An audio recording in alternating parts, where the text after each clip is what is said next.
ভর্তার নাম শুনলেই না অটোমেটিক জিভে জল চলে আসে। সেটা যে কোনোই ভর্তা হোক, ঝাল ঝাল ভর্তা হলেই চলবে। আমার তো ভর্তা হলে ২-৩ থালা ভাত নিমিষেই শেষ হয়ে যায়। আসসালামু আলাইকুম সবাইকে, কেমন আছেন সবাই? আলহামদুলিল্লাহ আমি ভালো আছি। হঠাৎ করে ঘুম থেকে সাহারিতে উঠে ইচ্ছে করলো একটু ঝাল ঝাল করে ভর্তা বানিয়ে ভাত খাওয়ার জন্য। আমার বাসার সবাই ভর্তা তেমন একটা পছন্দ করে না। আমার জামাই মাঝে মধ্যে আমার সাথে বসে একটু ভর্তা টর্তা খায়, কিন্তু মানে অত বেশি পছন্দ করে না, কারণ আমি একটু ঝাল ঝাল ভর্তা বানাই, তো সেজন্য ওরা ঝাল একদমই খেতে চায় না। তারপরও আজকে যখন আমার ইচ্ছে করছে আমি ঝাল ঝাল করে ভর্তা দিয়ে সাহারিতে ভাত খাবো, তাহলে কোনো কথাই হবে না।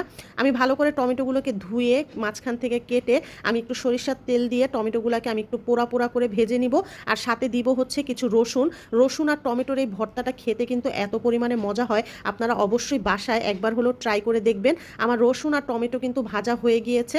এখন এগুলোকে আমি সাইডে উঠিয়ে রেখে আমি একটু বেশি করে শুকনা মরিচ ভেজে নিচ্ছি। এই মরিচগুলো কিন্তু খেতে অনেক ঝাল, তো একটু অল্প বেশি করেই দিয়েছি।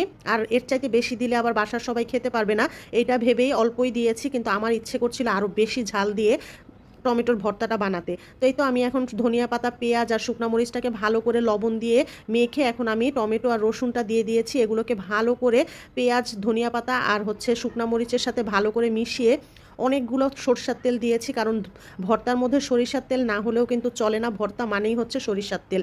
এখন সরিষার তেল দিয়ে ভালো করে মেখে আমি ভাত নিয়ে বসবো। আর এই ভর্তাটা বানাতে বানাতে মনে হচ্ছিল আমার জিভ দিয়ে জল টপ টপ করে পড়ছে। তো যাই হোক, এখন ভাত নিয়ে বসেছি। বাসার সবাই তো খেয়ে হা হু শুরু করে দিয়েছে ঝালে, কিন্তু আমার কাছে মোটেও ঝাল লাগছিল না। আমি আরও শুকনা মরিচ নিয়ে নিয়েছি কামড় দিয়ে খাওয়ার জন্য। তো সবাই ভালো থাকবেন, সুস্থ থাকবেন, আল্লাহ হাফেজ।